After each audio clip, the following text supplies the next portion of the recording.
Welcome to New York's #2 sports show. The New York Rangers season is about to begin, and we're going to discuss the 2024-2025 New York Rangers opening night roster.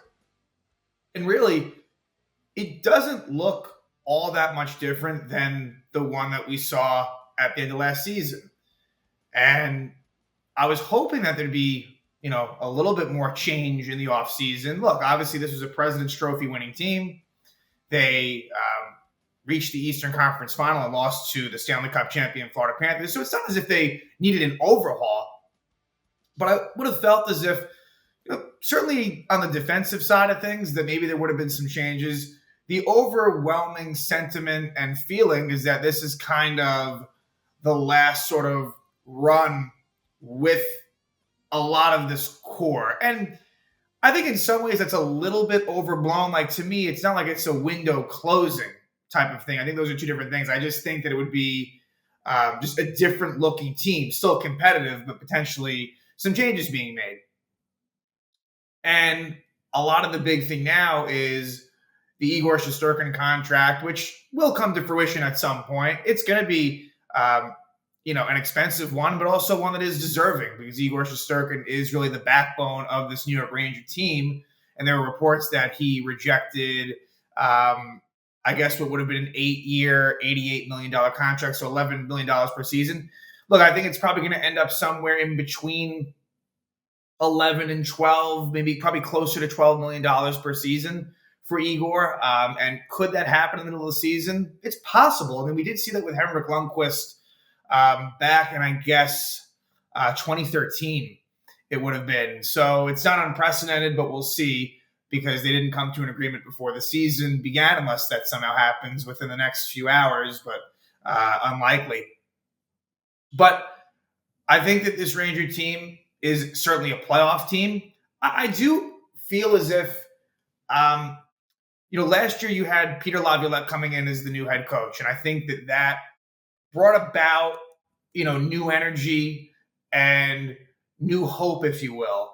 And now in year two, I just have to suspect that there could be a little bit of a drop-off, but not to the point where they would miss the playoffs. And at the end of the day, that's really what's important, is them getting in. So if I had to guess, just sort of generally, I would say this is a team that will likely finish in the top 3 in the Metro Division. Is there a world where they could be one of the wild cards? Yeah, that's possible. But I think it's a pretty safe bet to say top 3. I'm not going to say they're going to win the division, because that may not happen. Carolina, while they look different, is always very competitive, and I think will continue to be so, certainly in the regular season. I think the Devils, that's a team that I think will have a bit of a bounce back. And I think they'll be more like the team that we saw. I hope that's not true, but I think they'll be more like the team we saw 2 seasons ago, not last year. The New York Islanders, they're going to be competitive. I see them as a team that makes the playoffs. And then, rounding out the rest of the division, look, the Flyers had a decent year last year. I'm curious to see what happens this year with them, because I think that they were better than what was expected. But clearly they are a team that is conceivably on the rise. And then you have, Washington Capitals. I'm not super high on them, even though they made it last year. Rangers, of course, facing the first round. And the Pittsburgh Penguins, who's the Rangers' opponent on opening night in Pittsburgh. That's another team, again, I'm not so high on them either. But, of course, they're going to be they're good enough to be in the mix, certainly. And then Columbus, unfortunately, you would think as if that's going to be a team that's certainly not going to make the playoffs. But, hey, you never know, right? So let's discuss this roster, though. And let's begin, first off with the goaltending. No surprises there. Igor Shesterkin and Jonathan Quick back at it again. Should be one of the better tandems in the league. As far as Jonathan Quick is concerned, it shouldn't be a surprise to anyone if there would be a drop-off in play. He was so much better last season than I would have ever imagined. So kudos to him. And if he can provide anything close to that again, that's a really quality backup to have with a lot of experience. And I think someone that is kind of leaned upon a bit in the locker room for everything that he's accomplished in this league. And, of course, Igor is the starter. But, yeah, Rangers have pretty good depth, just organizational depth, goaltending-wise. It's kind of been their strength for a very long time. Benoit Allaire is no longer the goalie coach. He is in the organization still, so I guess something to keep note on. Let's go to the forwards. So with the forwards, and really, like, to me, not a whole lot of surprises as far as who made, like, no big shockers from the forward perspective, but let's discuss it. So first off, there's an injury with the forwards, and there's an injury with the defensemen. The injury for the forwards is Jimmy Vesey, who was actually placed on long-term injured reserve. So that means that he would miss at least 10 games. Think last year when, like, Adam Fox comes to mind when he had that knee-on-knee collision with Sebastian Aho against Carolina. It was that sort of thing, and he missed the minimum. I think the same thing with Vesey. He got hurt in practice, and I believe it was a lower body injury, but I'm not 100% certain on that. I think it was. I get the sense that with him, I think it'll be a minimum stay, and I don't think this is any type of injury that will keep him out months. That said, I don't really mind it. Because it gives a look to other younger players. So I got to say, like, I don't think it's going to affect them too much from a win-loss standpoint, right? I mean, at the end of the day, Jimmy Vesey, really, he's a fourth-line player at this point. Could he slot up in the lineup every now and then? Yes, he provides versatility. I thought his play took a dip as the season went on, and unfortunately for him, he did get hurt in Game 2 against the Panthers. And you know what? You could argue that him not being lined up, it did have maybe a little bit more of an effect than I would have thought, but that's that. Now let's discuss the lines and who made the team to start.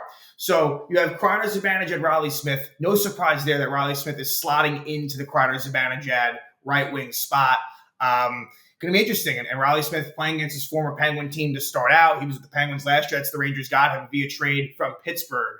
So you're hoping that he can be better than Blake Wheeler, Jack Roslovic, Kakko, whoever you want to say. It's been a revolving door ever since Pavel Buchnevich was traded away. And again, I'm open to splitting up Kreider and Zibanejad. They have seemed to be resistant to do so, but I still think that is something that should be considered. But that's your first thought, even though it really isn't. Like, everyone kind of orders it that way. I'm going to now name the second line, which is really your first line, and it's the Panarin, Trocheck, Lafreniere line. That was the Rangers' best offensive line by far last season. Really excited to see what Lafreniere can do after he had his breakout campaign. Unfortunately, and this kind of leads me, let's talk power play from this. Lafreniere is going to start on that second power play unit, and I'm not surprised by it, but it is disappointing. So they're going to go with the traditional, Panarin, Zibanejad, Kreider, Trocheck, Fox on the first unit. And the second one, Keandre Miller is actually going to be the defenseman on there. I'm very okay with that. Although, honestly, you could really make the case for Zach Jones, but we'll get into the defenseman soon. And then the four forwards will be Lafreniere, Hedl, Riley Smith, and Kakko. So kind of what we've seen. Third line will be Hedl centering Cooley and Kakko. I hope this is a line that works, because on the surface, could be a pretty effective third line that gives you a little bit of everything. You got some offense, you got some physicality, some decent defensive awareness, but a very young line. Hedl is kind of the elder statesman on that line, and he still is, 25. So bit of youth and hoping that they can, end up being an asset as a third line. So that's that. And for Cooley, and I guess for Kakko too, but for Cooley, I could certainly see him kind of going back and forth between the third and fourth line, but I'm glad that he's getting an opportunity to start there. It kind of fits. It does make sense. Now the fourth line. It's kind of right now going to be, again, with Vesey out of the mix, it's going to be a rotation among four people as I see it. Now, for this opening night game, it's going to be Sam Carrick, who was a free agent signing, and they signed him to a 3-year deal. He was most recently with the Edmonton Oilers. He's bounced around a lot, I would say. He was on the Anaheim Ducks for quite some time. He started out with the Toronto Maple Leafs, but he's centering. He's kind of seen as the Barclay Goodrow replacement. And I wouldn't expect him to be their styles are different, but in terms of that fourth line center role, I guess, it's Carrick centering Adam Edstrom, who had a really good training camp. He actually won what's the award called? He won the award that's voted by the writers for top like rookie in camp. So and it was deserved. So Edstrom on the left side and Johnny Brodzinski on the right side with Matt Rempe as the healthy scratch. With Rempe, I think it's going to be one of those things where like the home opener, which I believe is against the Utah Hockey Club. I do strongly believe that Rempe will be in lineup for that game. And not that it's fan service. I honestly think that they, in terms of matchups, getting that last change, I think that strategically, I don't think they really fully trust Matt Rempe. But enough, like he is a fan favorite. He honestly did look not so bad. It looked like he made some improvements in terms of his skating and like staying on his, I think he had trouble kind of staying on his feet a little bit last year. Seemed a little bit more smooth. And so I think Rempe would be in the lineup for that game. I honestly have no problem with it. And Johnny Brodzinski, he's kind of reached a point now where he, I think, is kind of here to stay. I mean, is there a world where he could be waived at some point? Yes, there would be. But I think Johnny Brodzinski, who was really an AHL guy, is now someone that's just kind of with the NHL team, and it's kind of staying that way. So, yes, I am perfectly fine with that trio. And I know that Rempe will move in for one of the three. Because you can move Brodzinski, like you can move Brodzinski to the middle. So it's not as if Carrick is like this I think everything being equal, I would kind of tend to think that Rempe might take Brodzinski's spot for that home opener. That'd just be my guess, but it all depends on kind of what happens in the first game because Brodzinski had a pretty good camp himself. And as far as forwards that kind of didn't make the cut, and look, I think the Vesey injury kind of enabled Edstrom and or Rempe to make the team. And for that, I'm kind of happy about that, especially if it was Edstrom. I think Edstrom deserves a good look here. I really do. Rempe, I'm kind of all right. Like if Rempe got sent down to Hartford, I don't have a problem with that. I think that he could use certainly more minutes because I don't think he's going to get – I think it's, again, going to be one of those things where he's getting like 7 to 9 minutes a night kind of at most, probably. But the forwards that didn't make it, Brett Berard, I think, was kind of the one that came closest. I like Brett Berard's game. I do agree with the fact that, like, he didn't quite deserve to make it over some of those other guys. But I hope that Berard gets a look at some point. Brendan Othman, he was solid. I just think that I want to see more from him. And I think that this will be an NHL player one day. But I think that Othman's shine has worn off just a little bit. He's still very young. He's 21 years old. Like, there's no concern really, but I think like it's going to take a little bit of time. Unless there's injuries, I think that we'll see him this season, and potentially like if there's like a top 6 injury, I think Othman's one of the first people you think of to get the call. But like I said, Brett Berard, he's another young player, a different style player that I think that they are maybe more high on than Othman in some ways. So that's that for the forwards. Defense. To me, this is where things get more interesting. So Ryan Lindgren is on IR, not LTIR. So he should be back relatively soon. In fact, I think that he was skating non-contact jersey. He had a full face shield. So what happened with him was he got into a fight with Scott Mayfield in the preseason after Filipino took a hit. And Lindgren kind of being, the guy he is. I mean, it's I don't know. I kind of wish he hadn't done that. But again, I understand it. He's sticking up for his guy. And in the process of doing so, he took a shot to the face and was bleeding pretty badly. And we see that he now has a face shield. We knew it was an upper body injury, and that explains it.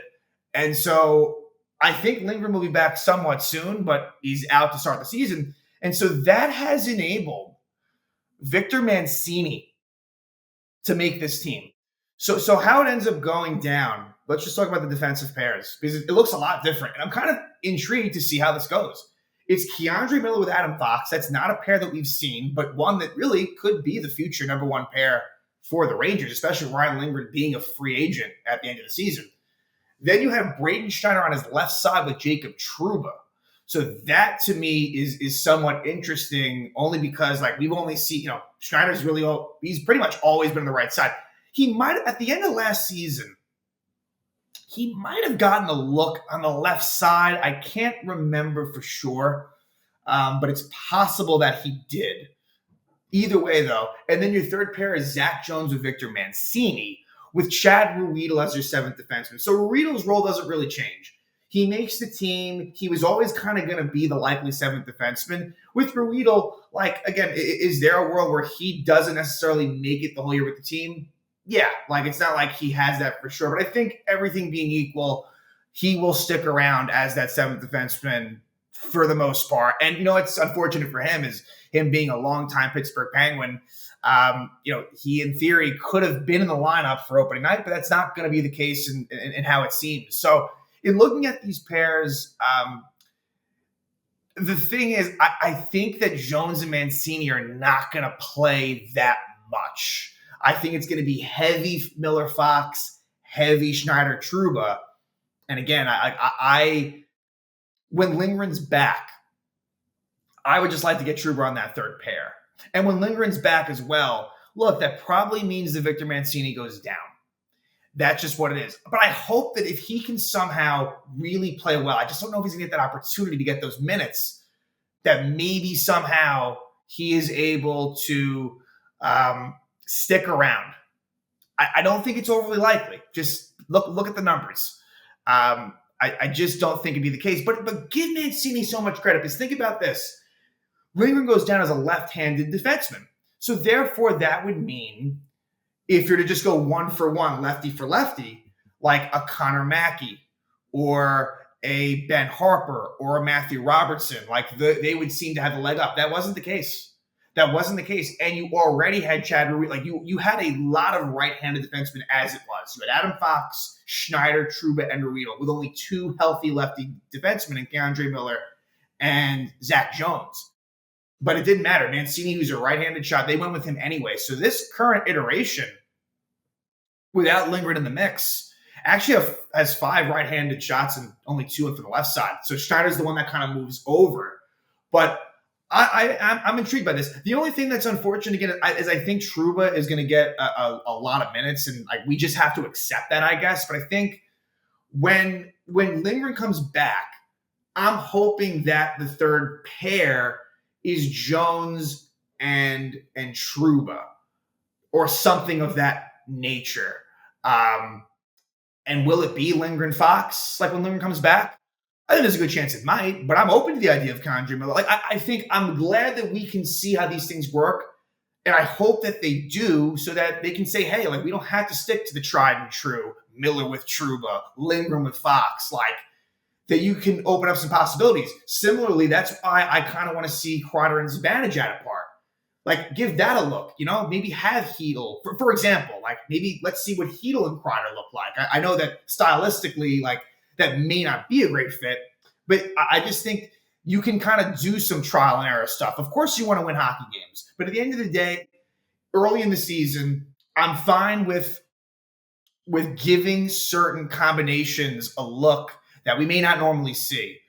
So as much as I'm excited for Mancini, I just don't know if he's going to get that opportunity playing with Zach Jones. I just have a feeling that the minutes, the allocations are going to be big time top 4. Again, Miller, Fox, Schneider, Trouba.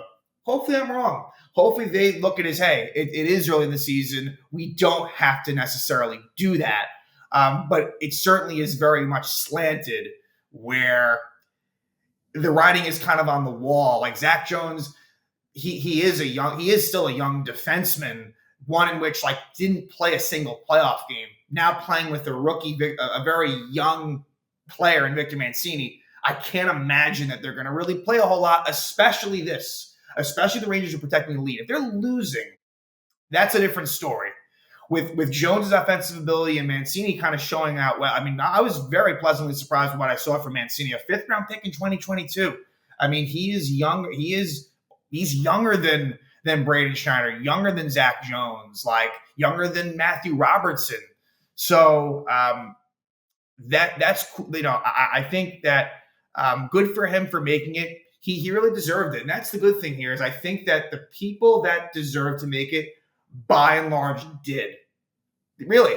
I can't say it's oh, well, that was kind of politics. maybe in some of the units, like I think that like I said with the power play and maybe some of the lines and the deep pairs, yeah, with that. But in terms of who is on the club and who made the team, I think that was really like they had an open mind and because look, like let's just say Brennan Othman just absolutely killed it. I think they would have found a spot for him. I really do. But like Adam Edstrom, he was really noticeable. And by the way, it's the Lars Eric Schoberg Award that is given to the top Ranger rookie in training camp as selected by the media. So that went to Edstrom. So yeah, that is your 2024-2025 opening night New York Ranger roster. And this is going to be evolved. I mean, this will evolve. And, there is going to be things that happen. And look, like, for example, I mean, obviously Lindgren's going to be back in the not too distant future. Same with Jimmy Vesey. So that's going to lead to some, people not being on the team. The last thing I'll say is the Rangers are, again, pretty tied up against the cap to the point where it's a 22-man roster. This is with Lindgren technically like on IR. Although that doesn't really affect the cap. Whereas Jimmy Vesey going on LTIR has more ramifications. So they're only going with one. They have one healthy forward scratch, in this case Rempe, and one healthy defensive scratch, in this case Ruedel. So whereas if you had a little bit more cap flexibility, you can go with a 23-man roster is the max. And I think we've kind of seen this in recent years. The Rangers have kind of been up against it to the point where they can only have 2 extra players. But you know what? Like, that's fine anyway. Like, you don't really need much more than that as it is. So, yeah, hopefully this will be a fun Ranger season. Hoping that the Rangers can find a way to get back to the Eastern Conference Final and beyond and get over that hump. Year 2 of Pierre Laviolette, hoping that, he can still reinforce the things that he did in year 1. Because I think it was beneficial for a while, but I also know with this Ranger core that like we saw year 1 with Gerard Gallant be mostly a pretty great success. And year 2 really was underwhelming by and large. So hopefully that doesn't happen here. So yes, this is the Ranger, like I said, the Ranger opening night roster is here. Wanted to discuss it and looking forward to doing episodes for the games. We'll be doing one for Rangers Penguins. And, please like and subscribe would be greatly appreciated. Very much looking forward to this